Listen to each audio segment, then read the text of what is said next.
is. You're just going to do it. Yep. You know, cinema verite, by the way, is one of those words that thank goodness I heard it said before I ever said it out loud, because I would have called it cinema verite. And I really, you know, I just didn't know any better. Well, you know, if you've seen it written, I mean.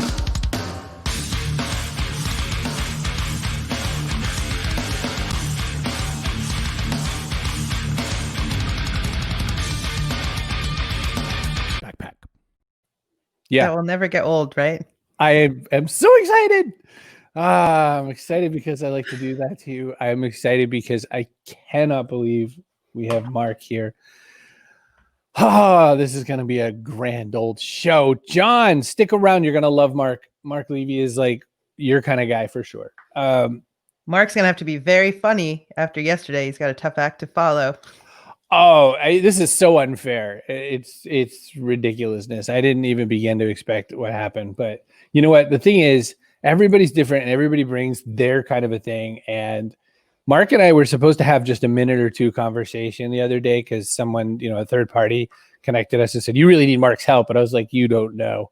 You don't know how much, you know, I love Mark and I could talk to him any day. We talked nearly 2 hours. And probably the last hour of it was, I'm going to let you go. Okay, I'm going to let you go. That's like talking to my sister. Oh, gosh. Running That's a very different experience when you talk to your sister about that. Well, it is because I sprinkle in, okay, love you. Love you. Love you. Okay, love you. Exactly. If I could just hit the button on my sister, I would do it. You could do it. But I can't. You can't. Hello, handsome Hello. man. Hey. I'm going to use that love you when I'm pitching people or whatnot in business conversations. Here's what you need. If they come up with an objection, I'm going to overcome it and then say, love you. Love you. Or I give them a challenge. I want you to do this. Love you. It works. The very dangerous part of, like, you know, bringing up old comedy bits is you sort of kind of forget things.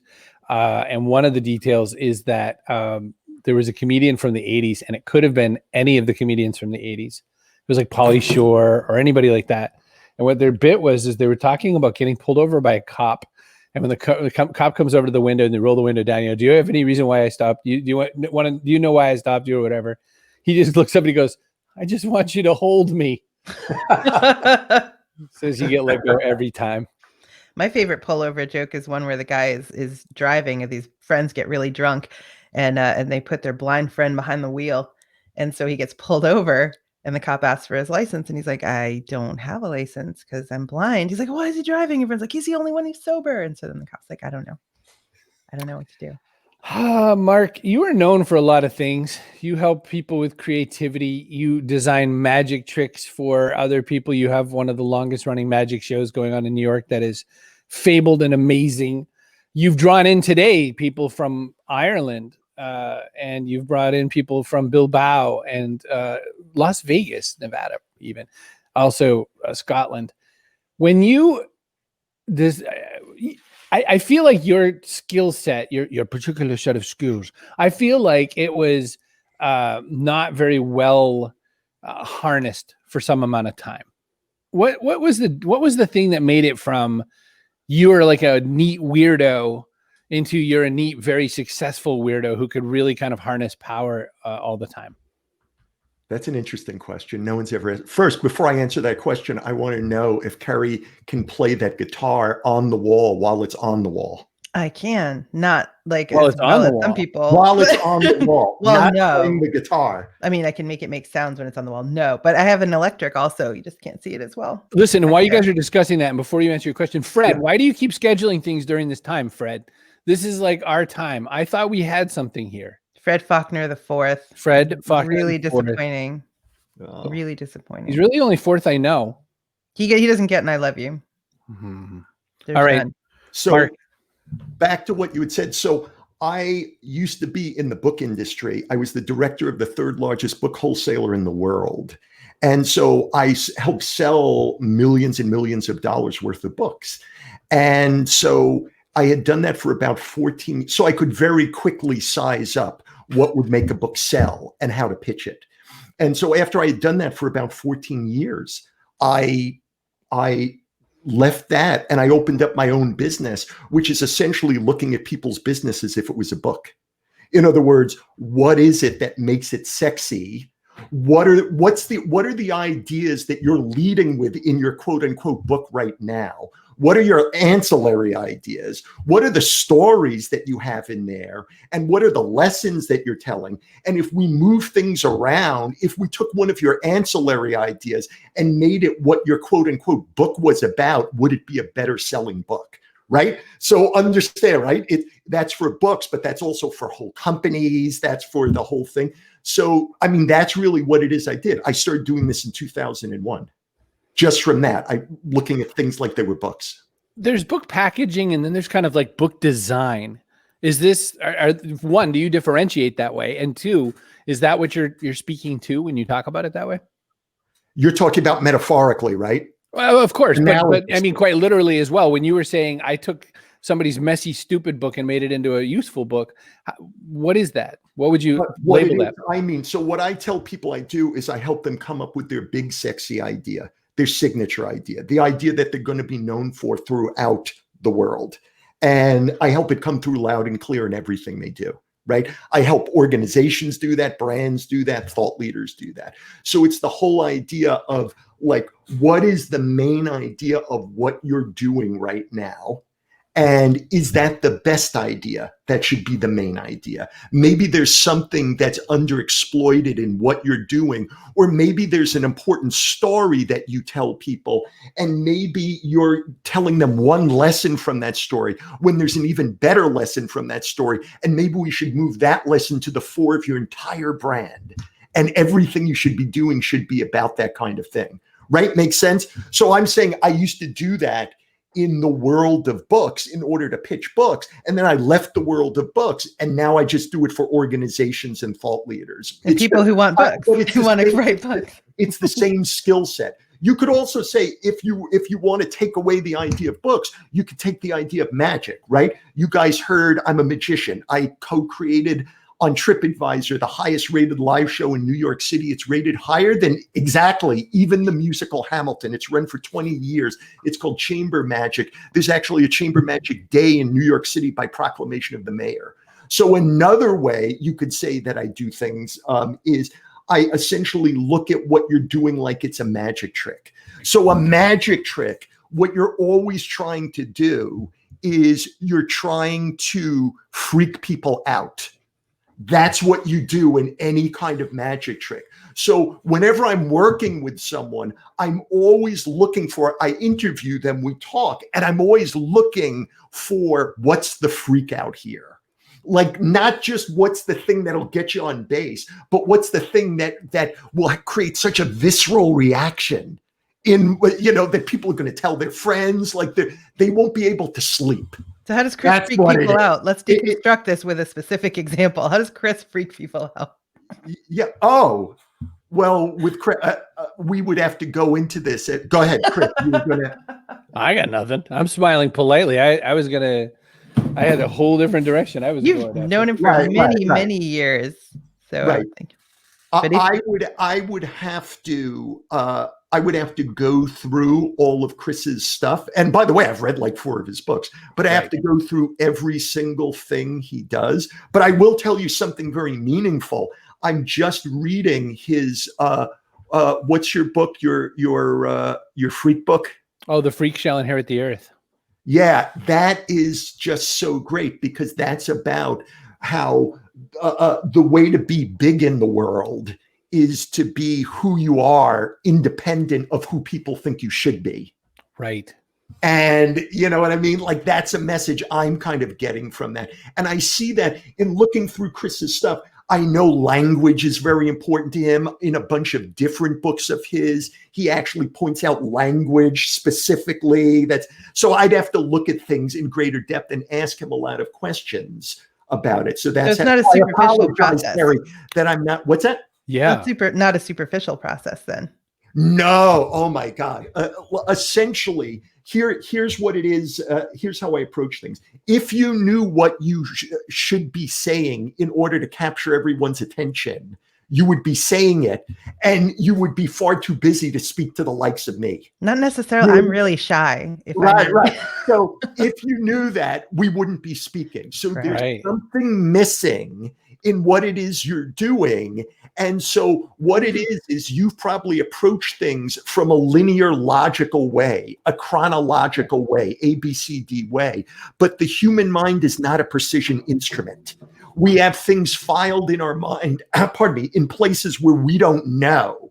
So it is essential that I get you off track from the way you normally answer things. I call myself the human inner ear infection. My job is to make you dizzy. My job is to make you screwed up. So I ask you all kinds of questions about from when you were born and what did you do in high school and what, and by the way, even in organizations, like large organizations, I would ask the same kind of question, because what we need to do is we need to look in places that they haven't looked yet. And so often, by the way, I'll question people in dichotomies, in differences. I'll say things like, tell me about your business. Tell me everything that's obvious about your business. Like it's just embarrassingly obvious. That just start telling me about it. And by the way, the reason why I do that, and tell me if I'm telling you too much. You asked me one question. No, it's good. Right. We don't need to be here, actually. Hold on. Right. Here, the reason, go ahead. Right. Oh, good. Excellent. The reason why I ask people about what's obvious, it's one of the first questions I ask, is because often they will try to be too smart in speaking to me. Like they'll try to come up with some like super colossal, big, sexy idea thing, and trying to come up with something so big so quickly makes people stuck. And so I invariably ask them about what's obvious first. And then from what's obvious, I often jump to, well, what's surprising about what it is you do? What's something that when you do it, no one would expect? Like if someone were to hang out with you for a week and watch you do your work, what would they see that they just didn't expect to happen? Oh my So God. I don't know what that. I will not allow that. You are not going to watch me work for a week. Right. No. That is something else. But one thing I'm thinking of as I'm listening to it is that the other thing that I know for sure about Mark, that scene in, I always get them mixed together, like Infinity War and Endgame, but the scene where Doctor Strange is sitting there and he's like processing millions and millions and millions of possibilities. That's Mark every minute of his life.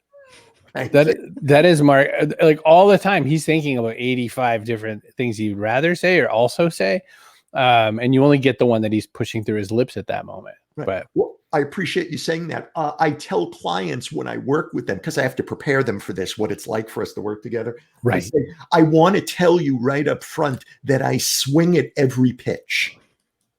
So if you say something to me, I may not say it, but I'm saying, how do we make that the big idea about what it is you do? Everything you say. So I caution them, I'm going to say a lot of stuff. They shouldn't jump on something instantly that I say as, oh, this is my big sexy idea, because I swing at every pitch. That's how you get to the idea.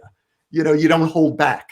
Right. It is not, that, how you beat Hamilton. It's because he's really only not giving away his shot.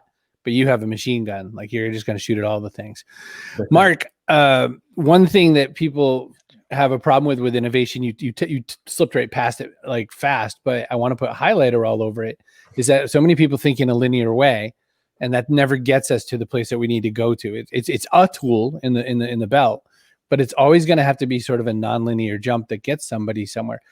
Is there even a way to start teaching people to start thinking nonlinear? Is there any way you could say, go from a bagel to not a cupcake, but go from a bagel to a washing machine? How does that work? Yeah. The reason why we think in a linear way, I believe at least, is that everyone listening to this right now, watching this, we're all very successful. We've done a lot. We've accomplished a lot in the world. And so we tend to hang on to the pieces of philosophy and the stories and the strategies that have gotten us far in life. It makes sense. Like you want to do that. They work. The problem is that when you come up to a situation that's unlike any other situation you've been in before, your mind is going to spool through those same things that have made you great. but they're not making you great in this situation. And it's hard to escape that situation. So what I do is I teach people something that I call enforced creativity. And it's this idea where you put yourself in a situation where you're playing a game essentially, where you have no option, but as long as you follow the rules of the game, that you have to deviate from your normal way of thinking. If you follow, you have no option, because otherwise we're going to go back to that normal way of thinking. Right? So like Makes hiring sense? a dominant to tell you what to do all the time and making sure it's different than what you would normally do. What does this look like? I teach them things like I wrote the book Accidental Genius, using writing to generate your best ideas, insights, and concepts. It's about how to use 10-minute free writes, right, that have no rules, where as long as you write faster than you normally do and you don't stop for any reason whatsoever, your inner editor cannot keep up with the production of words. So you have to start reaching for things that you don't normally reach for. And at times, accidental genius, you create accidents, happy accidents from that. And I have other, right, like just techniques like that, just techniques, sending people out into the world. And so one of my clients who recently wrote a Wall Street Journal bestseller, who you guys know very, very well, I coached him on coming up with the concept for his latest book. And so what it was, he wanted to write something brand new. And so I said, have you ever been to Comic-Con before? And he said, no, I always want to go. And I said, great.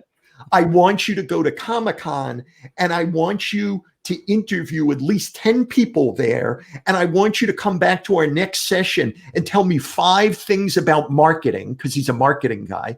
I want you to tell me 5 things about marketing that you didn't know when you came to Comic-Con, that you learned at Comic-Con. So in other words, if he followed the rules of the game, speak to 10 people, go to this place that was fresh to him, and tell me 5 things he didn't know when he got there, that's enforced creativity. He has to come up with something new by definition. And you need to know that person is also was an occasional model in Japan. Right. That's right. That's right. He was just on the show last week. By the way, Clay Bear snuck into the room. I accidentally made him hungry because I mentioned bagels. And Clay Bear is he does a thing called Perfect Pitch, where he goes and tries to, help people kind of really boil the ocean until they get to their perfect thing to talk about. So he's another Mark Levy that I have in this universe that I go and I say, Clay, I'm feeling like a big stupid idiot, make me smarter, and he helps. So it's good to surround yourself with people like a Mark Levy. But would you agree that you're more a condiment than a meal? Like you can't have your madness all the time. A business wouldn't operate with a Mark Levy. A business innovates with a Mark Levy. Oh, right. Right. So I was going to say the big sexy idea of what your business is about, like that is what your whole business functions on, right? So I was going to say that needs to be present at all times. Right. But as far as me, as a person who helps bring things about, yes, I tend to, I'm on hyperdrive right now because we're live here, and, and you have a guitar on the wall and you have a bee in the background and all kinds of things, and Kermit. So I'm in hyper mode. I'm not always like this, but yes, I'm more about what's the story here that we're not seeing? What can we come up here with that's going to disrupt? And so you don't want constant disruption. Although, by the way, you need disruption more now than one of my clients, Nadia Jeksimbayeva. She does reinvention. She for organizations, and from her statistics, it used to be that organizations needed to reinvent every 50 years. She has statistical background that it used to be like in the days of Woolworth. It was 50 or 75 years. Then a few years ago, it was like 7.5 years. And now it's every 2 to 3 years that an organization needs to redo itself entirely just because of the environment we're in. And it's probably even less now. So you need disruption more than you think and you're thinking. But right, it's probably not a daily thing. It can be counterproductive. Like if you don't give something a shot, a real shot to see how it works, with modifications, then you're leaving money on the table because you're investing all this time and money into things and going, well, that didn't work. Start over again. Right. Well, it's kind of like if you're creating a show, you not only just need an idea for the show and all the ways you're going to freak people out, but you need to practice the show and you need to let the show run. So absolutely. You're absolutely right. So I have a question. This is, by the way, I have a sort of bad habit, and that is that I never can sort of make a straightforward segue, but I can make a 90-degree segue. Yes. Of course, it's covered by Mark's label, but that's okay. So you can do it again. It will make you happy. It'll make me happier if I do it again. Ready? Yep. Okay. My 90-degree segue. Do you think that the movie The Prestige was baloney insofar as every magic trick has a pledge, a turn, and a prestige? I feel like we've just sent people on the wrong direction in if they're going to learn how to become magicians. Oh, well, I only saw The Prestige once and I liked it. Sure. But those categories are not categories that magicians use. That's what I wanted to hear. Well, there's no prestige. There's no such thing as a prestige. As a matter of fact, as a joke with my friends and I who are magicians, they'll like do something and I'll say, was that the prestige right there? It's an inside joke because there is no such thing. Got it. By the way, interestingly, when The Prestige came out around the same time, was it The Illusionist? Yes. With Edward Norton? I like The Illusionist. I like The Prestige very much. I like The Illusionist even better. But that when I saw the two, Stephen Sondheim came to our show, came to Chamber Magic, and I hung out with him afterward. And amazing guy. And I asked him, by the way, you would call him Steve Sondheim. And I asked him, I said, which one of those did you like better? And he way liked The Prestige. Like more, which I was an illusionist guy. So it was really interesting. I had to rethink. Maybe I didn't like The Illusionist more because if Stephen Sondheim likes something, I got to like that one. Like, right. I'm nothing compared to him. So, but maybe he just wants to keep the secrets and he's like, that one's less accurate. So I like it better. That's right. And it's always funny. I told you, Stephen Sondheim, it's Steve Sondheim. I remember when I was in my early 20s, I worked for a publishing house. And one day I was sitting in my cubicle and my friend's phone rang. We all had editors that we responded to, and his phone rang and there was no one else on the floor. And so I got up and I picked up the phone and I said, the editor's name. I said, so-and-so's line, may I help you? And the guy on the phone said, is so-and-so there? And I said, no, he's out to lunch. Can I take a message? And the guy on the end of the phone said, well, just tell him Steve King called. And I said, does he have your number, Mr. King? And he went, yeah, I think so. And I hung up and I said, oh, Steve King. Steve King. Yeah, Got it. Right. And you're like, I just really want to have your number, so I'm going to take it anyway. Can you repeat it anyway? I swear I will never, ever use it. Right. I just want to have it. Right. Paul Giamatti. Exactly, John. I agree with you. Yes. Every movie of Paul Giamatti is magic. I love him on Billions. I love that he pretty much has never opened his mouth in the entire 4 seasons running so far. Talks through his teeth. He only opens his mouth to eat the food. So, Mark, like Brad Pitt, he does the same thing. He's eating in every movie. Oh, he eats in every movie. That became a meme. Yep. Brad Pitt does that? Yeah. Oh, yeah. If you watch like Ocean's 11, he's got something he's constantly eating. Well, every movie. The way I don't know, Sean Penn, I haven't seen a movie in many years, but every single movie ever was in, he used to cry in.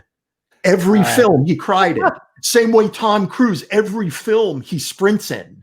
Like breakneck, it doesn't matter. He could be like in a courtroom drama and he's going to be running. He has in like The Firm. He did. Right? Yep. Right. We should put all of them in one film, Tom Cruise, Brad Pitt, and have them all do their meme. And that's it. That's all they have to and do. That's it. That's the whole film. It's like a Zoom thing where Brad Pitt eating, Tom Cruise is running, Sean Penn's crying. So well known, it doesn't even have to be them. Like somebody just did a fake political ad, like Cruise for President 2020, and it's just some guy sprinting that like vaguely looks like him, and people actually were like, "Wait, is this real?" Right. That's all they know about him. He's like a blur. Right. And in Once Upon a Time in Hollywood, he was in a Mexican restaurant eating. That's right. Although mostly drinking. Yeah. Yeah. Yeah. And Robert Downey Jr., I guess, very famously hid snacks all over the sets on all the Marvel movies. And to the point that they're literally the Russo brothers had hired someone to try to go and find Downey's treats. The snack wrangler? Yeah, the snack wrangler. And they never were successful. So there's so many scenes in this movie where he's drinking or eating something that were absolutely not approved by the Russo brothers. It just happened. Oh, that's great. If there was a meme of you guys, what would the meme be? Carrie has a few gifts that she could probably I have a couple now, not because I asked for them. demonstrate them. I make my face is very expressive, apparently. So a couple. I'm evidently just known for things I say. I don't know. People impersonating me tend to do it verbally a lot. You know, I don't. What do they say? Carrie. No. I'm not doing it. No, I refuse. There's a bunch. Like if someone gives me advice and I don't want the advice, I'm so sweet. Thank you. Thank you. Wow. You know? Or if it's an idea that someone proposes that you have no intention of ever using, you'll be like, fun. Fun. Like, so it's independent out there. It's like in this fun world that's independent of your in the sense reality. that we're never going to do it. But sure, theoretically, it's fun. And if you say something and I do not know how to respond to it, I just say nice. Just nice. You know, somebody be like, oh, I just took my dog out for a walk. Nice. Right. And I say it like that little meme of I don't know where this guy is from. He's possibly African descent. And there's someone's talking to him and he just sort of, his only response back is, okay. And that's sort of what I'm responding. Like, I'm just sort of like, don't know. You would be bad at hostage negotiation. Oh my God. I'm gonna kill. Nice. Chris Voss would he'd have all of my cues. You must have met him. That seems like your kind of guy. No, but I've worked with someone from the FBI. So. Oh, okay. Well, sorry. You bypass Voss. You just go right to the FBI.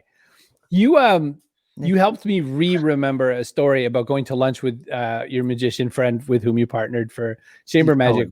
Right. Steve Cohen, who pulls out his flaming wallet or something like that. And even then you said, I'm not even sure that was him. But, you know, I think someone else pulled out their flaming wallet in the restaurant we were in. Magicians who can do sort of fast, you know, like when people tell a joke, the comedian just wants to stab them in the face until they don't breathe anymore. Magicians don't feel that way. They seem to love the idea of, can we put out their, you know, can you throw a fun joke, you know, or fun magic trick into a table kind of a moment? Do you always have like a little trick handy, I guess is my question. Oh, I see. People so can be like, entertain me. Yeah. Right. Magicians in general, you know, they love to perform because you have to understand the reactions they get from people are astonishment and freak out and whatnot. So that's their contribution to the world. So they want to give that gift all the time. So yeah, magicians tend to want to perform a lot and in, you know, all kinds of situations. I myself do not do that because for the last several decades, now this is turning serious, but not too serious. I've had a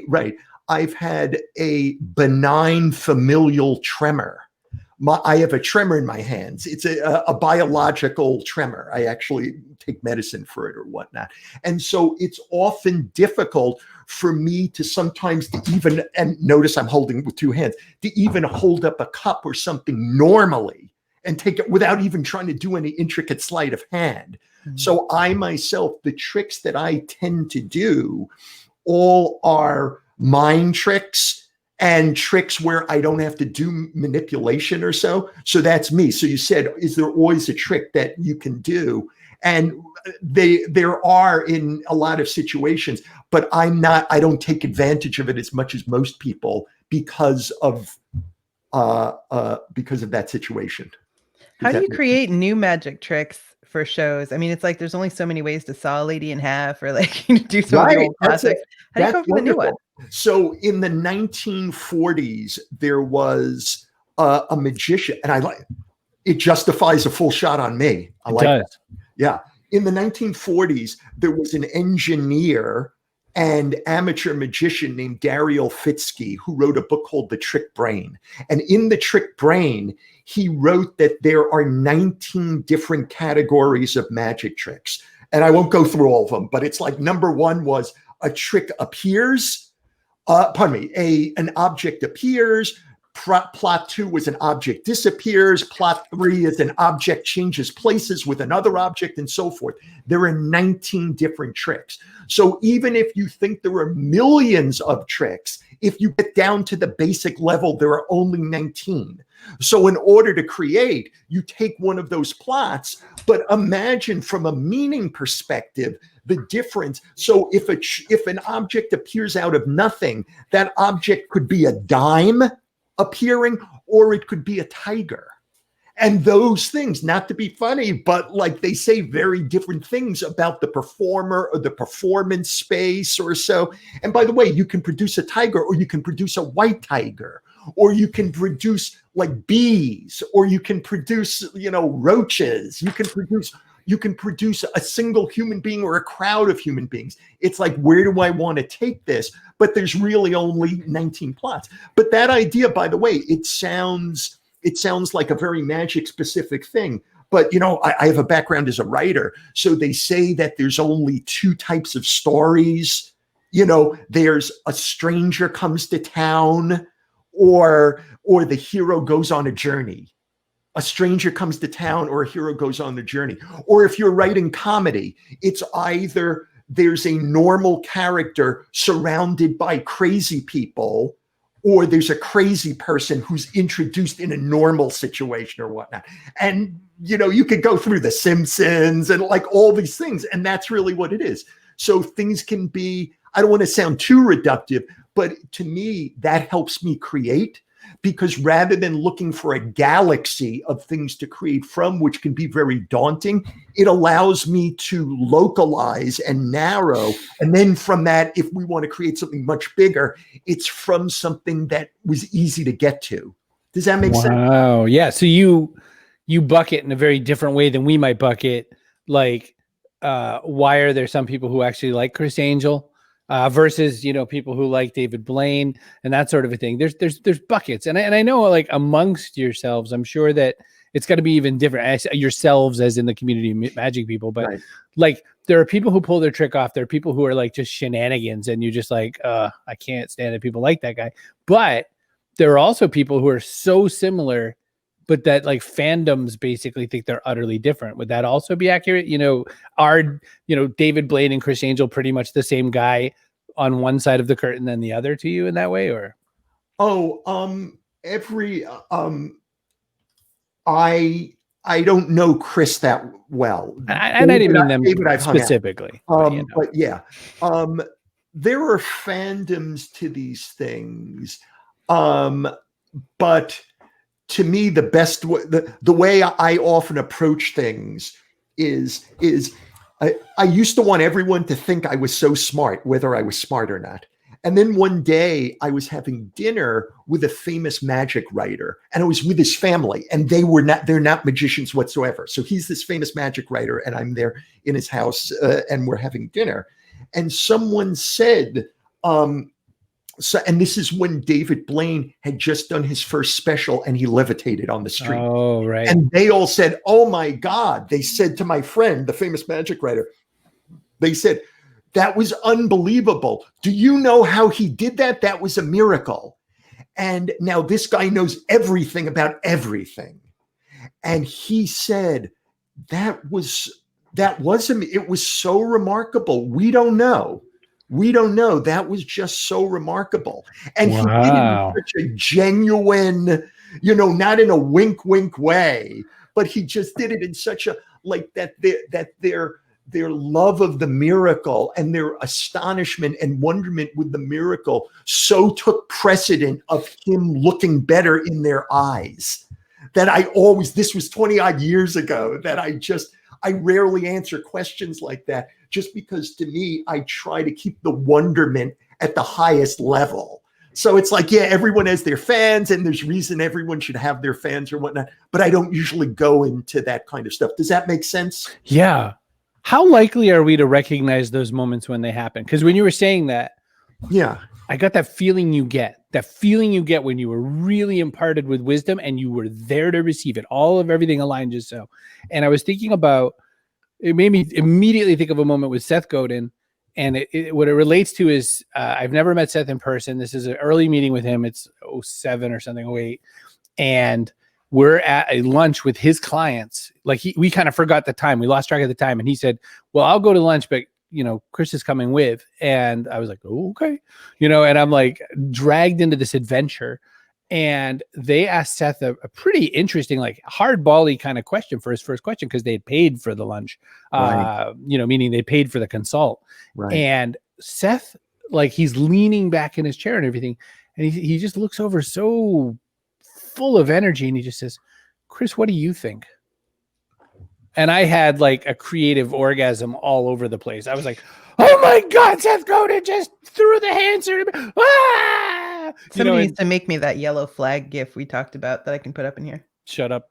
Decades later, I remember that so vividly. And I try my hardest all the time to pass the torch in my dumb way, my lower down the rungs way. So anyway. Well, by the way, Seth is a magician too, by the way. He used to do magic when he was a kid. He may still do it now. But so what you just said, the things that create the biggest sense of astonishment is when the miracle happens in the person's hands, the audience's hands. And when I say hands, it could be in their mind, like it doesn't have to be a physical object thing. It's always a wonderful performer I know named Michael Amar. Years ago, he did a study. He went around to senior citizens' homes and he asked people, he said, did any of you ever see a magician live? And the people who did, he said, do you remember any tricks? And he said, overwhelmingly, it was not someone sawed a lady in half on stage. It was, he made my quarter disappear, or the card I was holding changed places with the card he was. It's always about them. It's always something that takes place in their life. And so to me, the Seth thing that you just said is he made the miracle happen for you. I remember a few years ago, I was working with a client, Mark Miller, who sold 1 million books. He's at Chick-fil-A. He's an amazing guy, a real servant leadership guy, just astonishing. And I was working with him and a few other people who he had brought along. And like they had paid me and they flew me in. I was in their house or so. And I remember the first thing that Mark said to me before we were about to start my workshop to help them. Mark said to me, we sat on the couch and Mark leaned into me and he said, Mark, for this to be a worthwhile effort for you, because we want to make sure you get something out of this. What would need to have happened for you to get a lot of it? And he really meant it. It was not like something, it's like, wait a minute, you're my client, you're paying me, and you're asking me what I'm going to get out of this. And he meant it in the most earnest way possible. And I always remember it. And essentially the miracle happened in my hands. So that's why when I speak, if you ever see me doing keynote speeches or so, I essentially do a workshop from the stage. I am constantly speaking to the audience. I'm constantly having them break up and do stuff and report out. Like it's all about them, because nothing that I can say could be as interesting as their lives. Does that make another super quick story? One of my all-time favorite books is there's a Phil Dusenberry, who used to be the CEO of BBDO. And this book had 2 different names. In hardcover, it was called something like We Set His Hair on Fire. And in paperback, it was called something like A Great Idea is worth 1,000, A Great Insight's worth 1,000 good ideas, or something like that. Same book. But Dusenberry, the whole book's about coming up with insights and the power of an insight to generate all kinds of new thinking and new solutions. And I always remember him saying this. He said, I used to play golf, and yes, then we set his hair on fire. Thank you. He said, I used to play golf, and no matter how many people told me I would always use my biggest club, my driver, and I would take this big home run swing and I'd hit the ball further than anyone else, but it would never be accurate. I'd always pull left, I'd slice right, but I always beat everyone in distance. And people would constantly say, why are you doing that? That's stupid. What? And I never listened to him. He said, one day though, I was playing with a pro. We were in teams. It was a regular person and a pro. And so in my team, I did that. And I pulled the ball and I had to go into the bushes and the pro came with me to try to find my ball. And the pro said to me, Phil, if I told you that we could pick up your ball right now, put it in the center of the fairway, the center of the green, but just move it 50 feet further back from where you would come from, but it would be in the middle of the green, would you take me up on it? And he said, here I am, mosquito bites, searching for the ball. Where is it? He said, duh, yeah, of course I do that. And he said, that's what would happen if you used a smaller club and didn't swing so hard. And he said, it was the first time in my life. He said, instantly I changed in how I approached golf because I was standing in the weeds looking for my ball. And like, so the miracle happened to him like in that moment in his time. He said in the same book, and I hope I'm not misquoting him, he said that when he was a teenager, he learned how to sell or how to pitch, that he was a teenager and he was working in some little department store, like one level department store, where you would sit in a big corner elevated like office looking out on the entire floor and you had a microphone. And his job one day was to make up sales. And so he said something like, for the next 15 minutes, 3 pairs of ladies, whatever, socks are now 99 cents. And he saw people running from different parts of the store to go to the ladies' sock section. Those were nice socks. What's that? Those were nice socks. Right, exactly. Pink Argyle. That's right. But like, to me, imagine that you're a kid and seeing the power of what you said, depending on your offer, people drop what it is they're doing to run. And so to me, you know what I mean? Like, again, the miracle happened for him right there. If you had said it to him abstractly beforehand, it probably would have sounded okay, but it happened to him. So it's always like what's going to happen to them? What's going to freak them out? Forgive me for blabbering on and on. But no, it was a great blabber. There are some real gems. I'm like writing numbers, timestamps down so I can come grab some of these. So that was a worthwhile one. And what a story about the driving. By the way, I took that story in such a whole different direction. I took the story as, the pro, they're out in the bushes together and the pro looks to him and he just says, hey, Phil, I do the same thing. And like, it was going to be this like total justification of like, I know you like to waste time and I know you're an idiot and I know nobody likes playing golf with you because of the stupid thing you do, but I like it. And you love those belonging stories. You're that's like, Chris Brogan. You're just like me. You're a stupid idiot, just like me. Yeah, it is. Yeah. Meanwhile, Mark's like, fixed it. You're welcome. Mark, does magic hold? And I know we're talking so much of magic, but it's because the things that we talk about magic, like inspired things that you've done with business. Do you, in your process of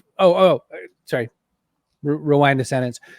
When you find that there are people who like magic and who like making magic and who are just a student of it and appreciate it so much so that they watch all the little meetings and all that sort of a thing. Is there a magic lover persona the way there's a comic book fan persona, such as there's a wrestling show persona and all that? What makes someone say, oh, magic, this is my jam? It's really intoxicating to seemingly suspend the rules of reality, even momentarily. Like, it's just something that you can't get over.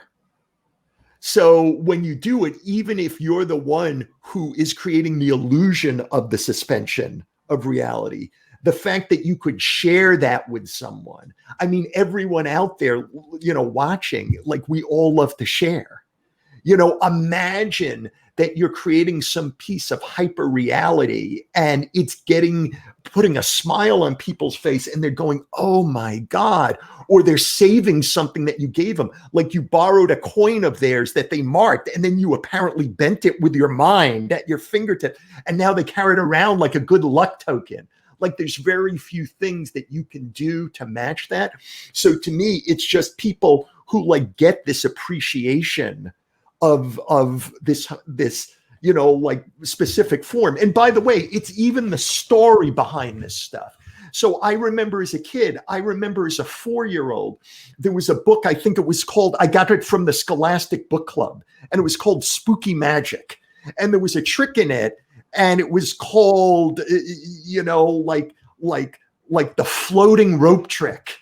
And all it was you took a spool of thread and you unspooled like a foot, and you took a comb and you rubbed it on your sleeve, and through static electricity, you made the rope dance. Now, I knew what static electricity was even at the time, but the idea that the rope was levitating was so like, I still remember the trick to this day, even though I knew the method. The story was so great that I fell in love with the story. It's like, I can make a rope float, even though, again, I knew damn well what I was doing. I remember a friend of mine who is a magic historian, and he's also a science teacher. He actually teaches public school teachers how to use magic to demonstrate science. His name's Bob Friedhofer. And I once asked Bob, I was interviewing him, I was writing an article on him, and he was talking about in Greek temples, they actually made giant doors into the temples that could open on their own based on principles of pneumatic, whatever. Like, so in other words, suction or whatever. So the doors would seemingly open on their own.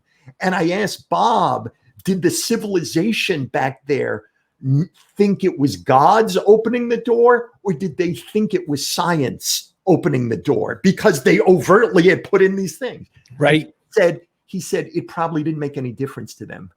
God and science were the same thing. Like you could show them the method and it was still God. You know what I mean? Very muddled. Like you'd be a student of the magical arts, or like, yeah, wasn't magic. It was like a kind of science. They had a very muddled idea about things like that. Well, but like it was like everything was mystical. Right. Like you can explain either that happened and I didn't know how it happened, or I helped bring it about, but we're all mystical. And so it was still mystical. And you know what I mean? It's the story of the thing. What were you going to say? I just launched into like one of those dumb party questions that people ask, the kind of would you rathers or whatever. And I've always found this question kind of vexing. Would you rather find everything, magical and crazy that it happened, or would you rather find nothing, interesting or whatever? And I thought it's so hard, because if nothing is interesting, then your life is just one boring note. But if everything's interesting, it's like, how did I get here? How am I talking to Mark and Carrie and everybody else? It would be a shitty life. I just pooped. No, you'd be happy all the time. Think about that. I don't know. Seems like an easy choice to me. Mark? Well, if I were, of course, the answer is somewhere in between. But if I had to pick one of those extremes, for certain, it would be that everything is magical. That nothing is magical is just, to me, like, again, right, like, why go on? You'd be like, oh my God, they still have 99-cent cassette tapes at Safeway. That's amazing. Right. We're in a box in the back, but wow. Well, and by the way, the fact that everything's magical, and we talked about these ideas of enforced creativity. One of the things I do, this is just my like off time stuff. I walk around and I look for at objects or at people or whatnot, and I say, what is super cool about that? Like, again, what's something about this that is not obvious? You're the creepy guy who's like, hey, I like your purse. Tell me why it's magical. People Oh, right. Call the police. Right. But exactly, like when I'm going for walks, it's not like something great about me. It's just how I've trained myself to think. I'm walking down the street and it's like, oh, why is the tree bark segmented like that? And why is that? And, like, just what are all the things? I once was working for an organization and the CEO said this to me, and he didn't mean it as a compliment. He was actually meant it kind of as a bewildering insult to me. He said, Mark, he said, you're the only person I know who, when you ask people how they're doing, you really want to know. And I said, that's true. I said, if I ask you how you're doing, I actually am going to ask you follow up. Like I really want, oh, what are you working on? What's cool? If I didn't want you to say anything, I'd just say, hey, or something like that. It would be, and by the way, related to that, this actually happened to me 2 days ago. I take these 5 to 10 mile walks every day at the end of the business day. And, like through parks here, I'm in Jersey, I'm in Morristown and Jockey Hollow Park here. And Here's my GPS coordinates. Right, exactly. Come find me so I can tell you why you're magical. Exactly. And so I'm walking through there and it's about 5:30 and I'm passing someone, all social distance. We're all very far away from each other. And I said to someone, it was like 5:30. And as I was coming up to him, I wasn't quite sure what to say. And I said, oh, good evening. And like, that's not something I normally say. And I don't think it's anything anyone's ever said to me in my life. But, Bela Lugosi. Right. I said the exact same thing. I thought to myself, I'm like Bela Lugosi. And so I thought, this is just how I think, but this is the idea of enforced creativity. I thought to myself, what's the difference between good morning, good afternoon, good evening, and good night? Good morning means like that's starting a conversation. You're supposed to follow up with something. Good night means we're done. Like you wouldn't say good night and then say, oh, so tell me what you're up to or whatnot. That would be considered rude. So good morning is let's start the conversation. Good night is the conversation's over. But good afternoon and good evening, which almost no one uses anymore. Like, what are those even? And like, are they part of those other two? But they're all good. This is in New Jersey, because I feel like in Boston, any of those could be like, this conversation is over. Yeah, but Boston not always that says different. good night. Well, yeah. Any time of day. Anytime of day. Yeah. Have you ever said good evening to anyone? No, never. No. I don't drink other people's blood, just my own. Right. Do you ever say good afternoon? That's almost unheard of. No. I mean, I guess if I were addressing the United Nations. Right. That's all I can imagine. I'm a lawyer and I've never said that. Right. So it's only good morning and good night. What happened to good afternoon and good evening? Nobody cares. That's it's what a happens. Conspiracy. That's what it is. We all work all the time. What's the difference what time of day it is? Come on, Mark. Right. This is like genders. That in French all the time. What do you say in French all the time? Good afternoon and good evening and all the middles. Oh, okay. All the things. Federico had a question early on that I liked and I wanted to go grab it. Don't touch anything. Yeah, there we go. Mark, Fetty, do you tie together magic in your writing? And do you have tips on magical writing? Fetty, he's brilliant. That sounds like a Fetty question. So I love that. Thank you for that. So do I tie? Yeah, because things have to happen in the audience's hands. Like the show that I co-created, Chamber Magic, there's like you've never been to such an interactive magic show in your life. Every single trick, even the very first trick, it's just a card trick to get people warmed up, but about 20 people in the audience are participating. And that's on purpose because we want to get every single trick's like that. People get up, they surround Steve, you get there, you call out the suit of the card, you call out, like it's everything is to involve as many people as possible. So in my writing, I invariably try to draw the audience in. I speak to them about like their life, but I actually try to have them I try to make I co-wrote a book called How to Persuade People Who Don't Want to Be Persuaded with a brilliant magician, Joel Bauer, and trade show performer that many people know, and pitchman. And really the way we open that book, I open the book in a very menacing way. For the first page and a half, it's super menacing.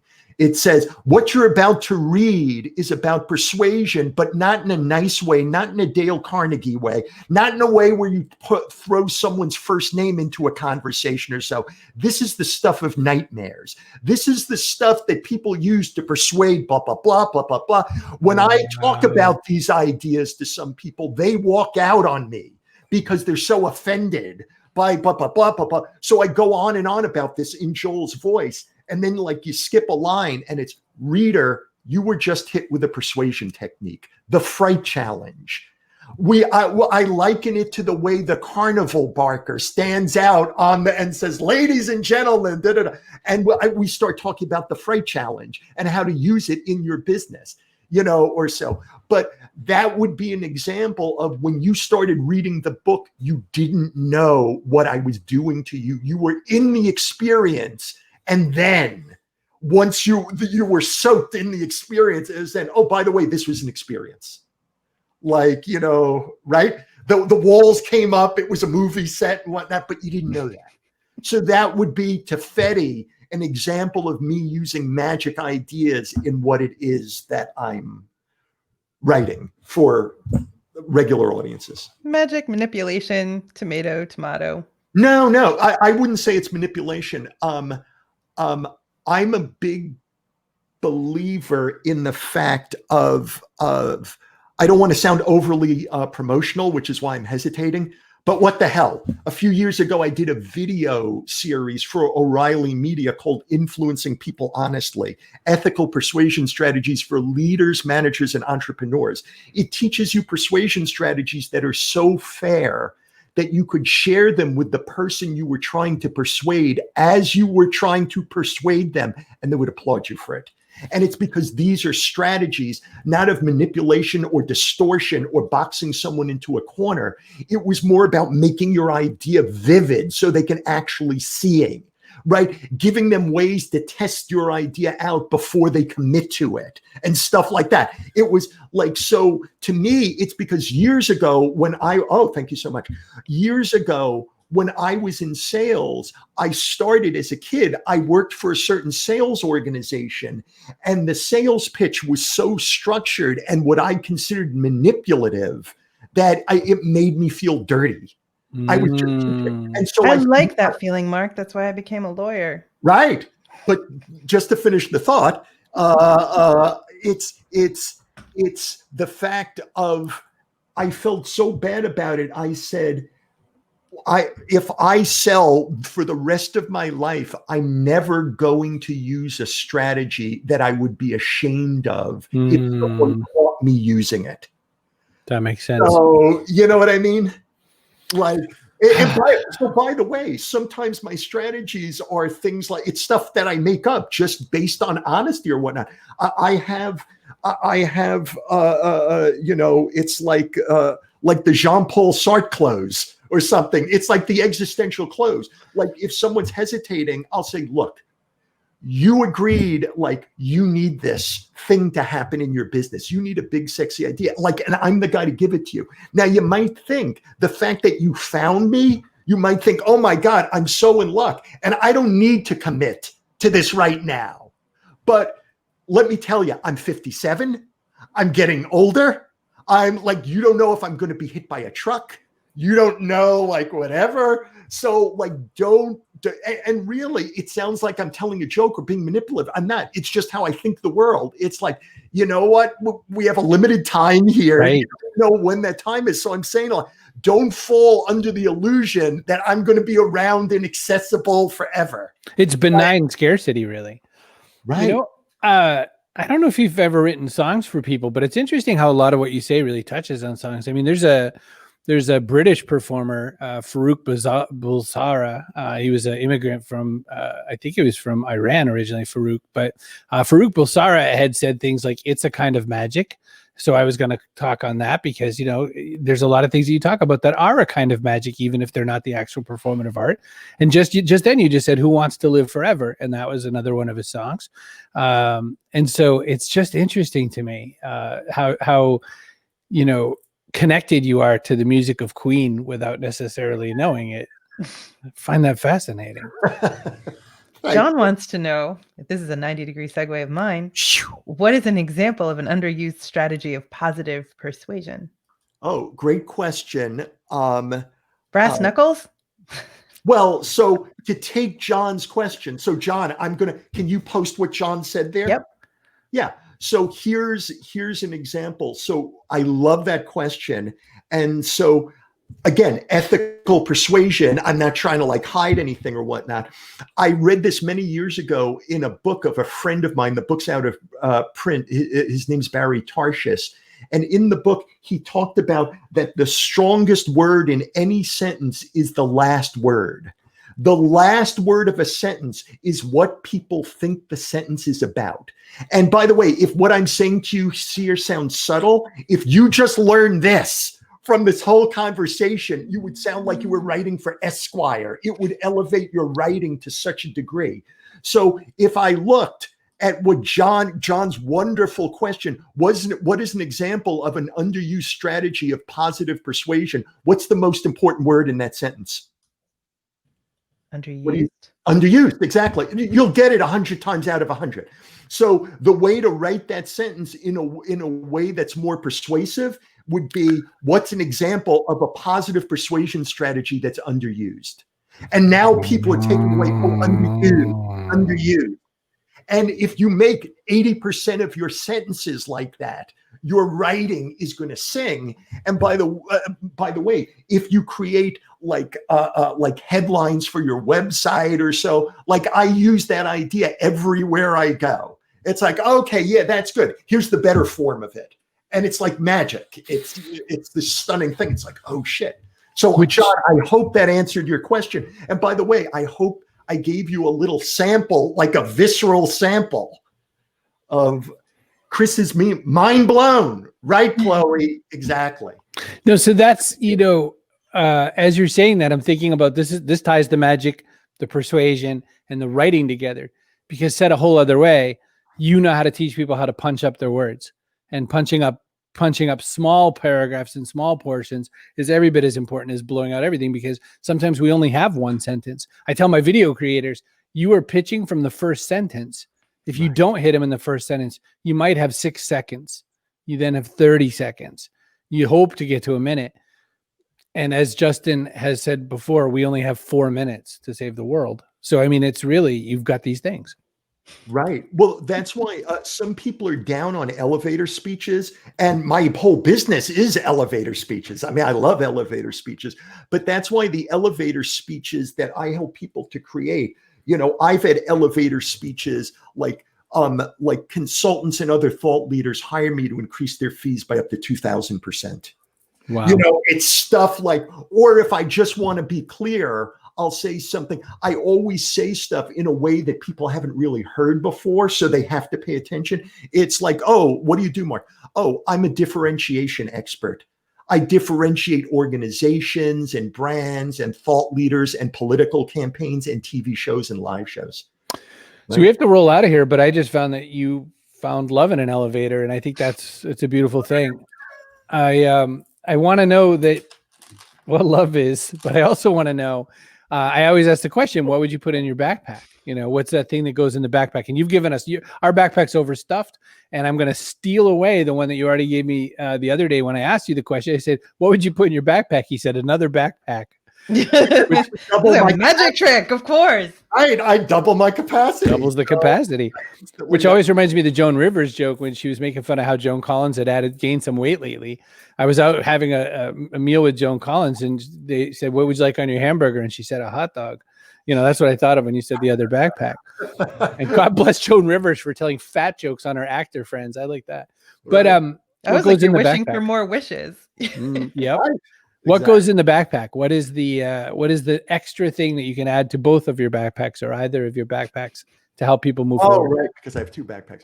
Well, probably if I could only add one thing to my backpack, it would probably be a deck of cards. And the reason why, magicians do a lot of card tricks, and it's as much for the magician as it is for the audience, because we just because you can do so many thousands of different things with a deck of cards, and you can practice sleight of hand, and there's mathematical things, and you can tell fortunes, and like even cards themselves, like if you add up all the values, they add up to like 365, and there's, you know, like there's like they're based on calendars and things like that. There's so much. In the old days, cards were explosive. Actually, in the 1930s, someone in a prison once committed suicide by taking the leg of his metal bed. It was hollow, and taking the red cards, because it was magnesium or something that they were made out, and scraping all the magnesium off the cards into his leg post, and then lighting on fire and blowing himself up and killing himself with a deck of cards.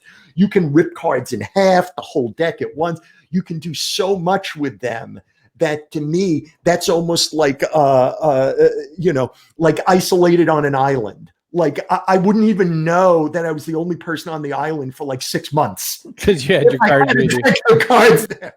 All right. Well, I only know one magic trick. Satellite phone.